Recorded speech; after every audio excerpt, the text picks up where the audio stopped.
এক গ্রামে এক কাঠুরে থাকতো। সে রোজ জঙ্গলে যেত কাঠ কাটতে। একদিন তার সঙ্গে এক সিংহের আলাপ হয় এবং ধীরে ধীরে তাদের মধ্যে খুব ভালো বন্ধুত্ব গড়ে ওঠে।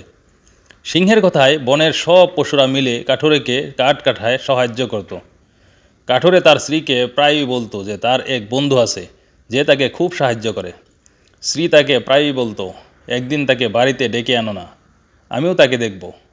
একদিন কাঠুরে সিংহকে বলল, আমরা তো সব সময় জঙ্গলেই দেখা করি, আমি চাই একদিন তুমি আমার বাড়িতে এসো, আমি তোমাকে মাংসের ভোজ দেব। পরের দিন কাঠুরে একটি ছাগল জবাই করলো। যখন সিংহটি কাঠুরের বাড়িতে পৌঁছালো, কাঠুরের স্ত্রী অবাক হয়ে বলল, আমি তো ভেবেছিলাম কোনো একজন মানুষ হবে, এ কেমন বন্ধু?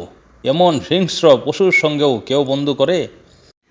তুমি কুকুর বিড়ালের মতো বন্ধু বানিয়েছ। সিংহটি এই কথা শুনতে পেল। সে চুপচাপ মাংস খেয়ে সেখান থেকে চলে গেল। পরের দিন যখন কাঠুরে জঙ্গলে গেল, সিংহ বলল, তোমার কুঠালটি তুলে আমার পিঠে একটি আঘাত করো। কাঠুরে বলল, আমি এমন কাজ করব না। সিংহ বলল, আমাকে জোর করো না, যা বলেছি তাই করো। ভয়ে কাঠুরে কোড়াল দিয়ে সিংহের পিঠে আঘাত করল। অনেক বছর কেটে গেল।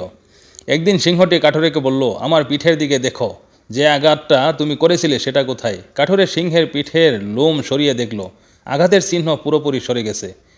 সিংহ বলল, কুঠারের আঘাত তো সরে গেছে, কিন্তু তোমার স্ত্রী সেই কটু কথাগুলো আজও আমার হৃদয়ে কাটার মতো ভিদে আছে, আর সেটাই আমাকে সবচেয়ে বেশি কষ্ট দেয়। বন্ধুরা, শরীরের আঘাত সময়ের সঙ্গে সেরে যায়, কিন্তু মুখের কথার আঘাতের ক্ষত কখনো শুকায় না।